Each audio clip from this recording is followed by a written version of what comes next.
వారికి వడ్డించిన తర్వాతే నేను తింటానక్క.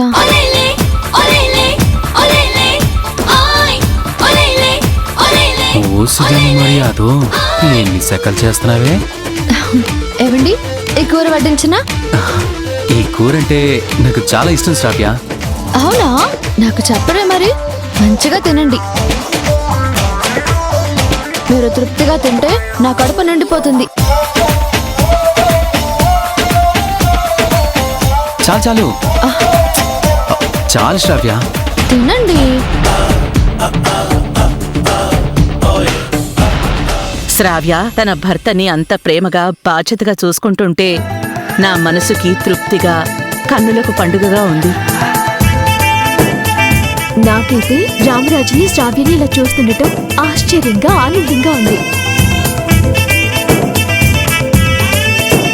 ఇది మామూలు విషయాలు వేయడం లేదుగా.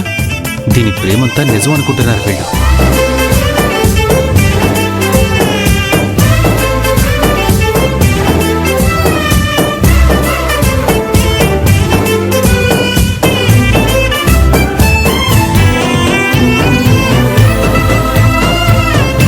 శ్రావ్య, అది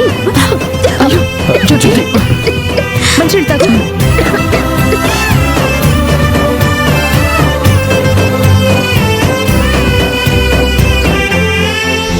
మాట్లాడకుండా తినలేవా జ్యోతి?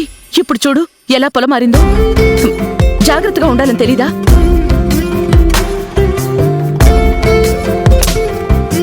పొలమారినందుకే ఎందుకంత కంగారు పడుతున్నావు వదినా? తను కడుపుతో ఉంది కదా వదినా. తినేటప్పుడు, నడిచేటప్పుడు ప్రతి విషయంలోనూ జాగ్రత్తగా ఉండాలి కదా. కడుపులో బిడ్డున్నప్పుడు నిర్లక్ష్యంగా ఉంటే ఎలా? ఈ మాత్రం దానికే కడుపులో బిడ్డ దాకా ఎందుకమ్మా? చాలే, మళ్ళీ సమాధానం ఒకటి. ఉండు, నేను తినిపిస్తాను. అయినా తినేటప్పుడు ఎవరు మాట్లాడకండి. అందరూ సైలెంట్గా ఉండండి.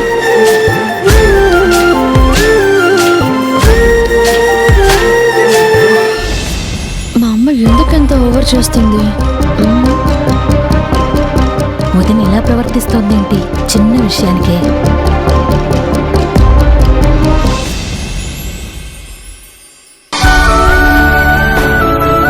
Hi doctor. హాయ్ అమ్మా, కూర్చోండి.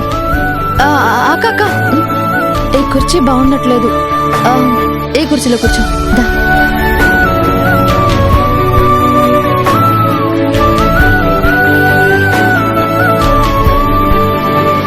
ఇప్పుడు 5th మంతా? అవును డాక్టర్.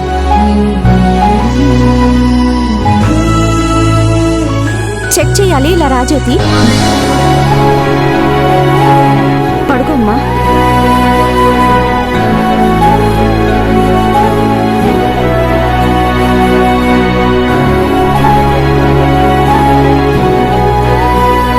లేవమ్మా.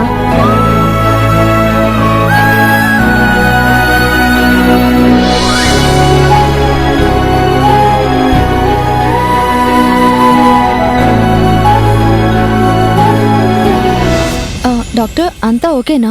Perfectly all right. Next month చెకప్కి వచ్చినప్పుడు స్కానింగ్ చేయిద్దాం. అమ్మో, స్కానింగ్ వద్దు డాక్టర్. ఎందుకు? స్కానింగ్ వల్ల కడుపులో బిడ్డకి ఇబ్బంది ఉంటుందని విన్నాను. అందుకే వద్దు డాక్టర్. కడుపులో పెరుగుతున్న బిడ్డ మీద అప్పుడే ఈ తల్లికి ఎంత ప్రేమో.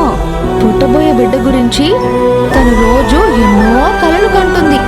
ఎంతో మురిసిపోతుంది. గర్భవతి కావడం, బిడ్డను కనడం ఆడదానికి ఒక వరం.